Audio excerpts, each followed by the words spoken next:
So I'd like to welcome on stage Loris. Loris is going to introduce himself. He's going to talk to you about a very effective one about sustainability, especially from the point of view of a yarn manufacturer. It's all yours, Loris.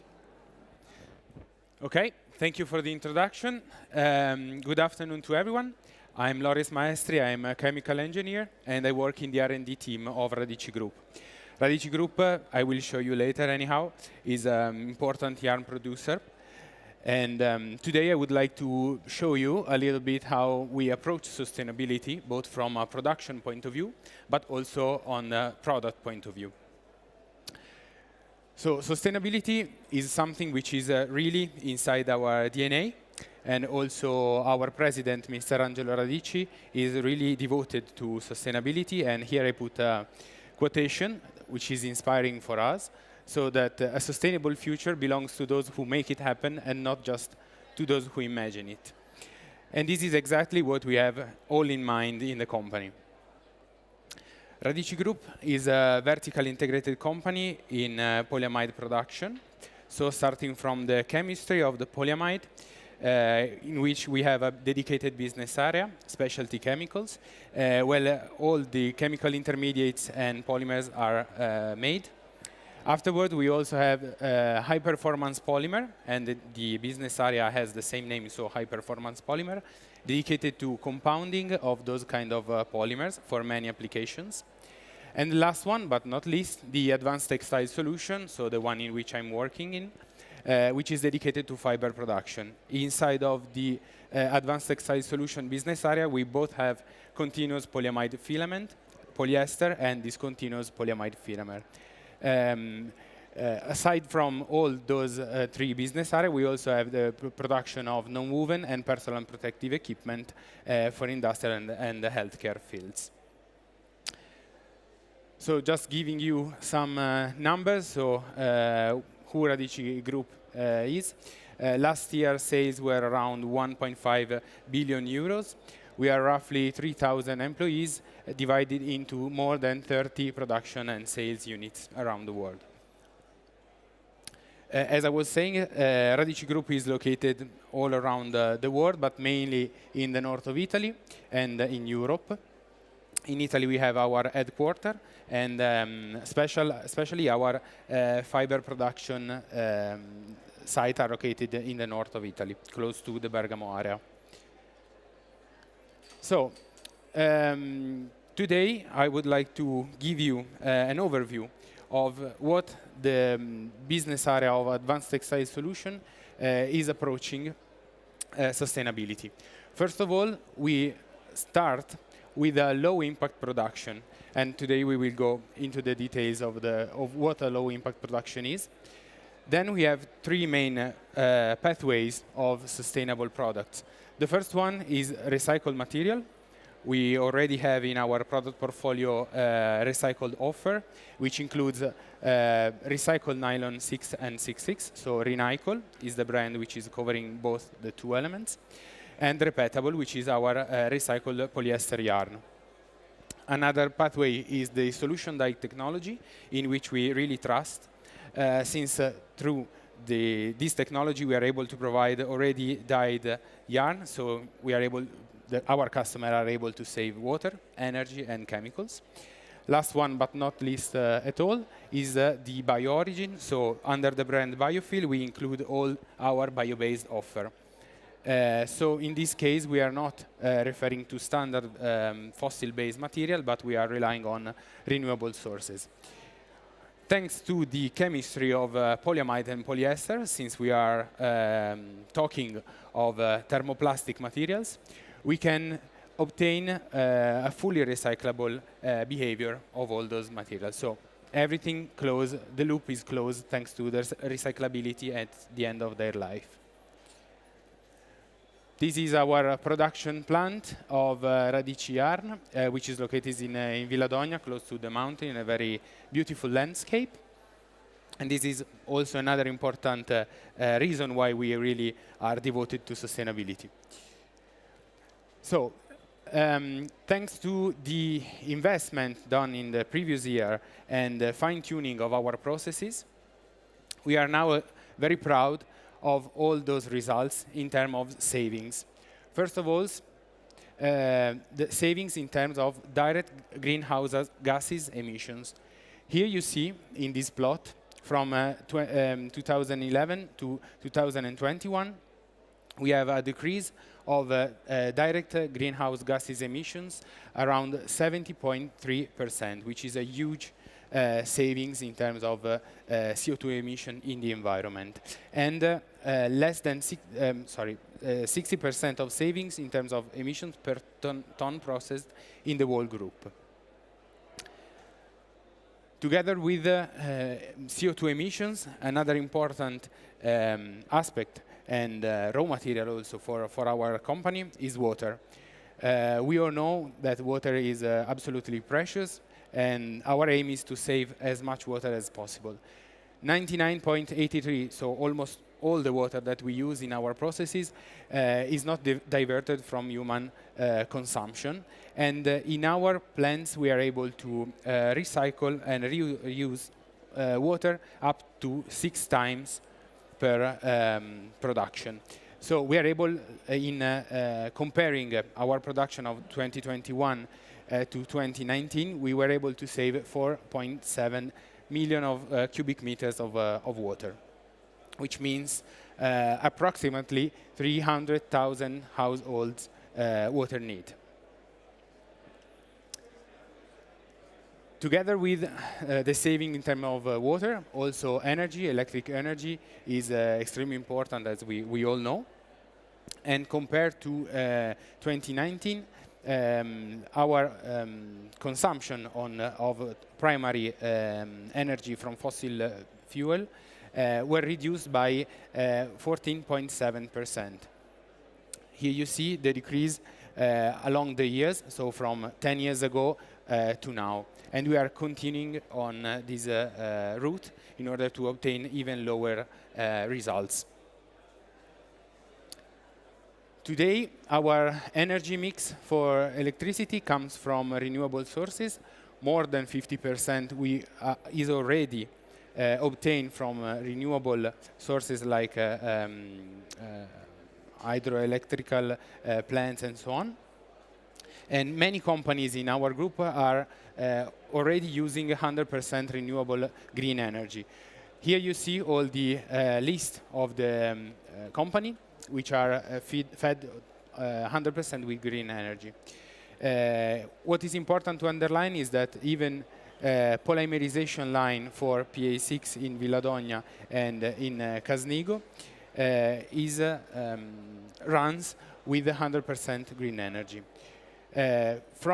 In the last 3 years, the improvement in terms of green energy for production was around 30%.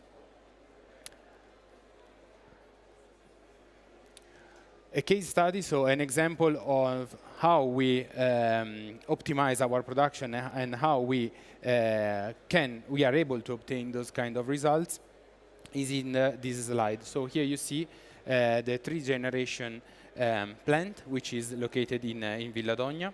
It was installed 2 years ago, and today is completely serving the chemical plant, and it's fed by natural gas and releases energy, electrical energy, heat, and cooling water of the plant. So if we want to summarize the results we had as a group, we can say that more than 50%, actually 51.7% of electric power comes from renewable sources. The greenhouse gases emitted in the atmosphere were reduced of 74.3% in the last 10 years. We have now 2 high-efficiency cogeneration plants located in different production sites. We are able to recycle up to 60 times the water used in our plant. 77% of non-hazardous chemicals are recovered and not released in the environment. And today we have 4 product families which include both recycled material and bio-based one. And thanks to this last point, just have a sip of water. I will move to products. So in the slide I've shown you before, we were starting from a lower impact production, which is the base of all the materials that we are showing and giving to our customer. First product, so first solution for sustainable development is the solution dyeing technology. Is a technology which is already known, in which we are able to add colored master batch, so the pigment direct into the melt polymer to obtain a solution dyed yarn. Solution dyed yarn is different to a standard yarn dyed or conventional dyeing technology because we have the pigment which is perfectly melt together with the polymer. If we would like to compare different technologies to obtain the same garment, we can go in 4 different ways. And here you see just an estimation of how much water is used in different processes. Starting from the first one, so solution dyeing. Of course, we use water in our process, but we are not using more water than the one already used for spinning. So we obtain a dyed yarn from which we can make a fabric, the already dyed fabric, and the garment. If we use the yarn dyeing, the dyeing process starts from the yarn and not from the spinning of the yarn. So we need to use water, energy, and pigments. The same is for piece dyeing or garment dyeing. The difference is that the usage of water moves through the production chain. So in this case, using solution dyed can be an alternative to standard dyeing productions. The other pathway that I was mentioning at the beginning of this presentation was concerning recycled material. Here is one of our current available product, which is our 100% recycled polyester yarn. In our process, we are able to start from bottle flakes. We have a plant dedicated to regranulation of bottle flakes to obtain the polymer pellets, and then we spun into a yarn with many additives, with many functionalities, pigments, and so on. And this is repeatable, the brand dedicated to this kind of product. The same, similar, let me say, is Recycle. Recycle is our recycled polyamide 6 yarn. In this case, we are not starting from something which is post-consumer, but something which is post-industrial. So we collect all the production scraps. They are sorted and sent to our thermomechanical recycling plant. And we are able to obtain new polymer pellet and spun them again into a yarn. From this picture, you can already see that to produce Recycle, we can avoid polymerization. So one of the most energy-intensive steps of the polyamide 6 yarn production. So just from this slide, you can immediately see how that is less impacting than a standard production. Okay, so polyamide, as I told you, is thermoplastic material, which has the very good characteristic of being able to being recycled. If we want to go back on a spinning line and obtain a fabric or textile from recycled material, we need very high quality and pure material. This is due to the fact that spinning process is a very critical one. We are producing yarn with a very, very thin diameter. We are talking about microns. So the material must be as pure as possible. So what we do in RadiciGroup is to choose which way is the best one for recycling the material. We are able to send a post-consumer good or in the direction of the compounding, which is not critical as spinning or back to spinning processes. And here you see the cycle of polyamide 6 in our company. Recycled material today is something that we cannot fully rely on, because if we consider the polyamide 6 textile filament production in 2021, we are roughly around 2,650 kilotons, as you see in the Fiber Global Supply Demand report, while the recycled polyamide 6 textile filament production is roughly 30 kilotons. This is our internal estimation. So we are talking about roughly 1 to 1.5%. Even if we imagine to double this capacity, so to reach maybe 3%, we will not cover for sure the whole request of polyamide 6. Together with this, today, waste volume are quite difficult to be collected. If we consider the pre-consumer waste, they are largely limited. Also because all the companies are working a lot to reduce the waste, of course, and to fine-tune their processes. And also because some post-industrial material are still complex for the recycling. While if we consider the post-consumer waste, theoretically is largely available, but the pollution and the contaminants on the final garment are extremely high. We can just think of the mixed fiber inside of a single garment, but also the mixed of the materials, dyings, finishings, and so on. So recycled material won't be the only solution. And what is important is to work on the impact of the raw material itself.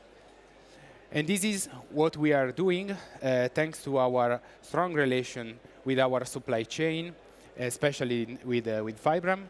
Today we are working with a special product, which is Ecolactam, which is the raw material of polyamide 6 synthesis that is obtained with a process which has lower CO2 emissions during its production. Thus, the PA6 we obtain is exactly a standard polyamide 6, but with a lower impact, thanks starting from the raw material itself. The material we obtain is exactly the same, so we can do all the processes that we want, like solution dyeing, recycle it at the end of its life. And if we consider the reduced impact of the raw material together with the reduced impact of our production, the final product is one today of the lower polyamide 6 available on the market. As I was saying before, the last pathway to sustainability and the last offer we have is our bio-based offer. Today, in our product portfolio, we have three main products. Partially bio-based polyester, which has 30% of bio-based material coming from monoethylene glycol synthesis. Partially bio-based PA610, which has 64% of bio-based content due to the castor oil, which is the raw material of the PA610, and PLA. PLA is both bio-based and biodegradable and compostable. So the application of PLA is limited to certain one which do not require very durable lifetime.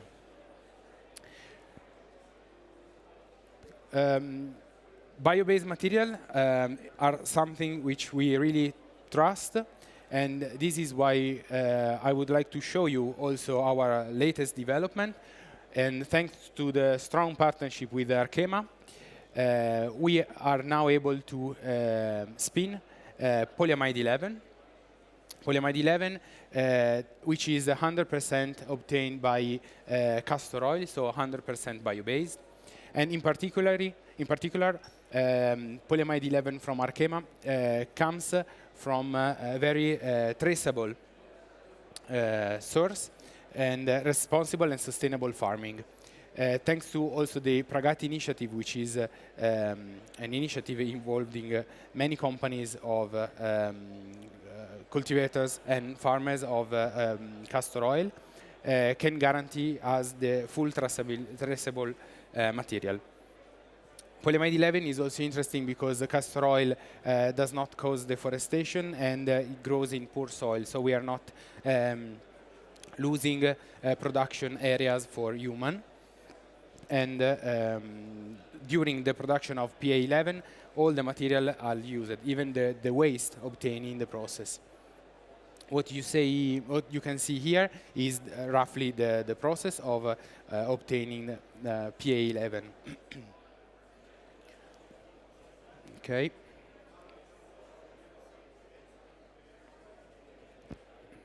As I was saying, PA11 today is still under development.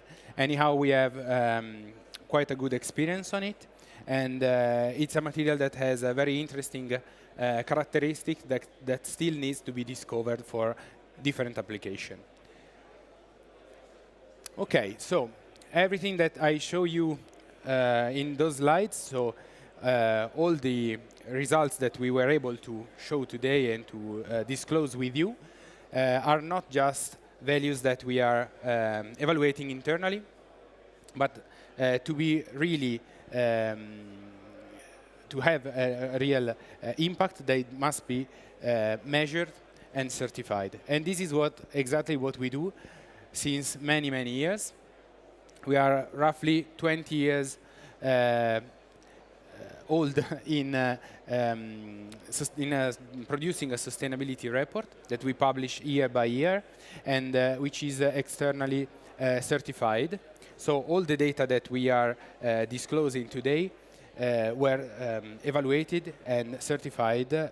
So the importance of that data are due also to this kind of certification. Okay. Also, in terms of management system, so the certification divided by the very production site in RadiciGroup. As you can see here, we have more than 20 quality certification, 16 environmental certification, healthy and safety certification, and so on. This demonstrates our effort and our strong devotion to sustainability. So, to conclude the presentation of today, so to wrap up, this is what I tried to, the concept that I would like to pass you today. So everything starts from a low impact production. Reducing the impact of each production step is fundamental to have a real sustainable material. Together with this, the alternatives today that RadiciGroup is proposing are the solution dye technology to save water, energy, chemistry, chemicals, and so on. Recycled material, as I told before, so from pre-industrial or pre-consumer or post-consumer waste, depending on the characteristic of the feedstock. The recyclability of the material, so at the end of their life, the possibility to convert them into new raw material. The bio-based pathway, so the alternative of the fossil-based material to a renewable one, and the low-impact product itself, that the one I was saying before with thanks to Ecolactam collaboration. Thank you. That's all for my side. Thank you. So now you've seen the point of view from the top of the ingredient supply chain. We've got time for a quick question if anyone wants to ask Loris a question. Otherwise, I get to pick on him. Are there any questions from the audience? Okay, Loris, this is one to make you think. Technology has enabled us to progress a fair amount in all those areas you were talking about. what bit of technology needs to move next? So where is the biggest squeeze point that would, if we could find a solution, would make the overall impact even better, in your opinion? This is why he didn't want me to ask a question. This is a hard one. I've got to make him think about this. Well, if we think at the process that starts out of our gates, so from our customer on, I think that the crucial topic that we have to take into account is the recycling process that today still need to be fine-tuned and optimized, because today we are not able to convert everything from waste to a new raw material. So strong effort must be done in this direction to improve sustainable solutions. Brilliant. And that reminds me, tomorrow morning we've got a whole team on recycled fibres and what's going on with the EU Green Deal New Meaning. But can I ask you all once again to show your appreciation for Loris? Thank you.